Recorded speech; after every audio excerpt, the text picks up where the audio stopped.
summer? You think this is a game? No, please! Well, guess what? You just lost. Imagine having a reign of terror so formidable that your subjects have to call in a third-party intervention, and not even all of them, just one, because most of them, they're frightened of the air that you breathe. Today, we're discussing Hopper, the tyrannical grasshopper. This villain is so incredible because everything about him is ancient, archetypal. Truth be told, having drawn inspiration from the bad guy in Aesop's fables, of course he would be that way. Hopper never got the acclaim that he rightfully deserved. We get analyses upon analyses about evil priests like Claude Frodo, beastly friends like Kai the Collector, and even less convincing antagonists like Hans from the Frozen film. Hopper, he gets brushed under the rug, but in my opinion, that's what makes him such a great villain, because you don't know how incredible he is until you actually watch the film. By the way, if you haven't, you should absolutely go do that right after you watch this video though, because right now we're diving into the cruel, violent ruthlessness of Hopper. He's got one bad eye, a worse temper, and somehow managed to become the blueprint for tyranny, all without ever being copied. To understand how to write a villain like Hopper, let's quickly recap the film. A Bug's Life is based on The Ant and the Grasshopper, a classic tale about control. Ants, as we all know, forage food, but this leggy crawler, he takes it all. It's not even as though he steals it or anything. No, Hopper makes it abundantly clear to an entire colony of ants that they exist to serve him. They collect the food, he gets the food. But if anyone doesn't listen to him, where do you get the gall to do this to me? Yeah, the Jumper's a bully, and not even to other species. No, this guy is a mandibled menace to even his own kind. Yep, even his own brother. But wait, don't grasshoppers eat grass, etc., like leaves, crops, that sort of thing? You're right to ask. There's a logic to this whole thing. Not only does this reasoning explain why Hopper is such an underrated villain, it also hints at his backstory a little bit. They're both tied in together, but I'll explain his logic first. Astonishingly, the reason Hopper wants to rule over the ants is not food. Yup, that's right, the very thing he keeps pestering them over. Real head scratcher, right? Well, here's the thing. Hopper believes in total dominion over creatures that are quote-unquote smaller than him.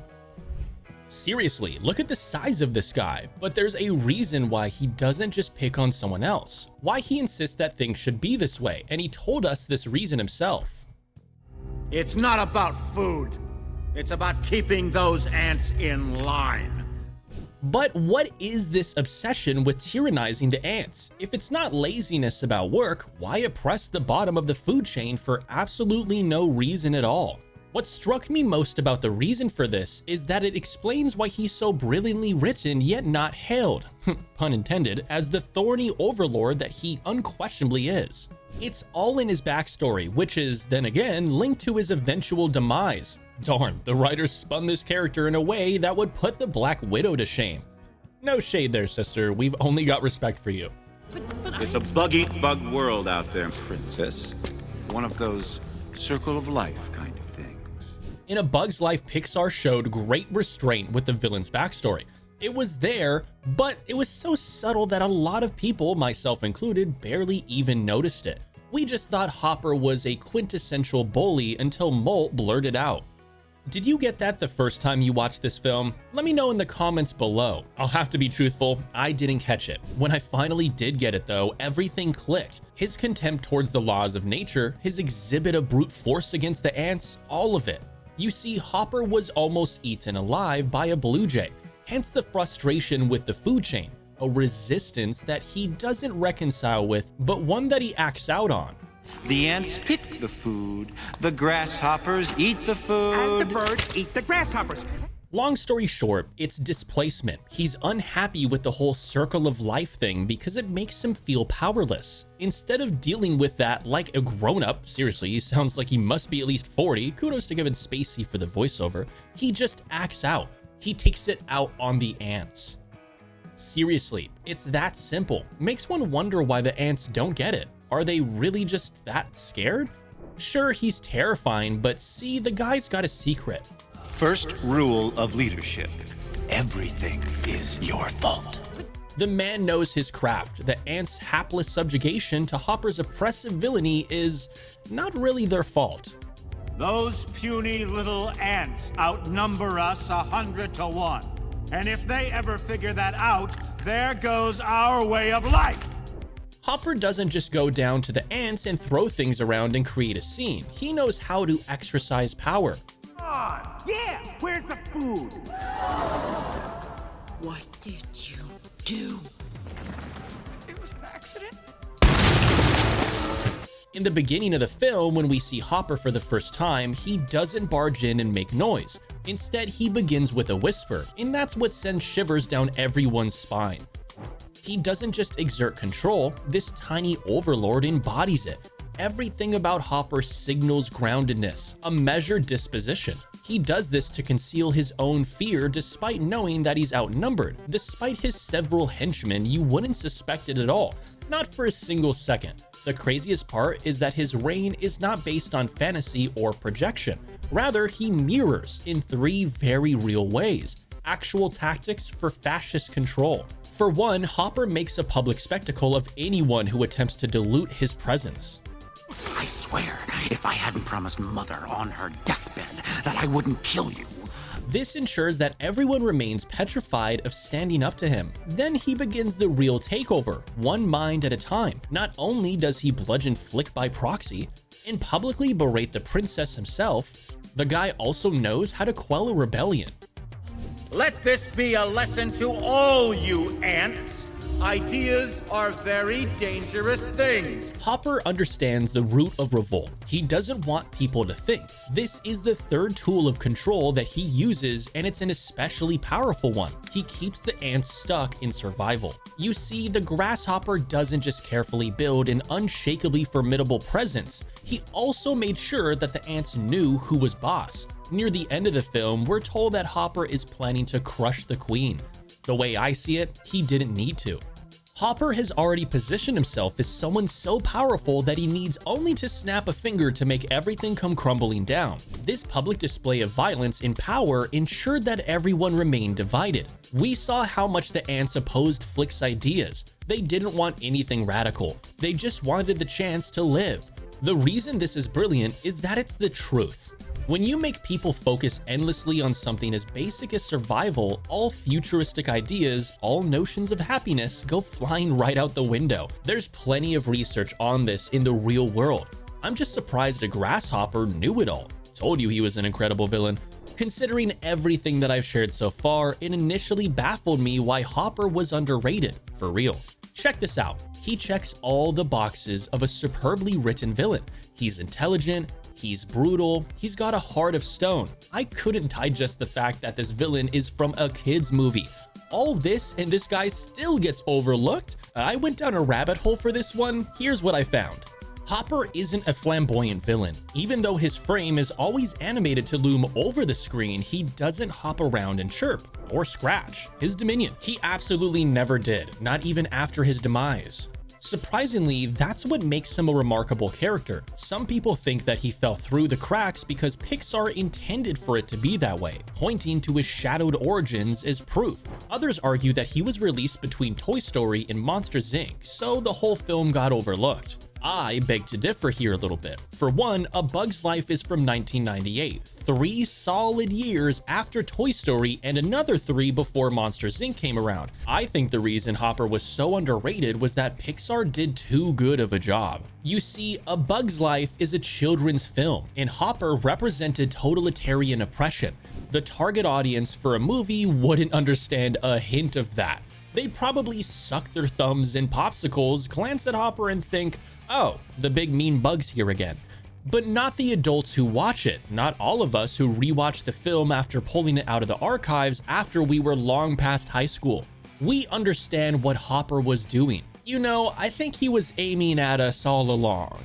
But even the most terrifying monsters can't outrun the one thing they fear most. And for Hopper, that was already in the air. At the end of the film, it wasn't just Flick who questioned the status quo. Nah, Hopper met his fate differently. What's unpredictable about Hopper is that his very predictability makes him who he is. It all boils down to his fatal flaw, which writers know they all have one. Hopper eventually meets his death because he's eaten by a bird. Yeah, the initial scar on the eye thing, it comes full circle. No wonder he hates the circle of life so much. What's interesting here, however, is this. He wouldn't have gotten there if he hadn't been blind, also pun intended, to a collective awakening. Yeah, the same way we opened our eyes to him. The ants eventually surmised a revolt because they couldn't tolerate the oppression any longer. Expected, we've seen the American and French revolutions play out in history books. Hopper, however, stayed deluded. He kept trying to oppress the ants even after he came face to face with his fear of their rebellion.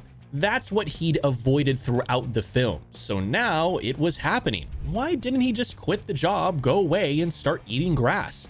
That's his core flaw right there. He was so entrenched in ruthless control that he attempted to regain it even after he knew he had lost.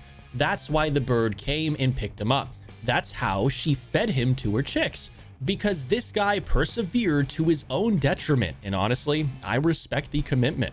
In my opinion, Hopper is the most unappreciated villain that Pixar has ever created. Even Scarlet Overkill from DreamWorks' prequel, Minions, to the first Despicable Me gets more credit than he does.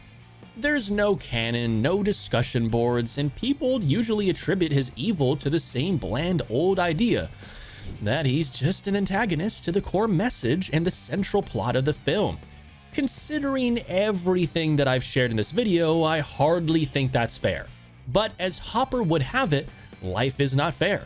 This realism that borders on cynicism is what basically roots this character. Hopper is a sleeper hit, and you only understand the gravity of his menace after you've gained consciousness, and that realization only makes his downfall more poetic.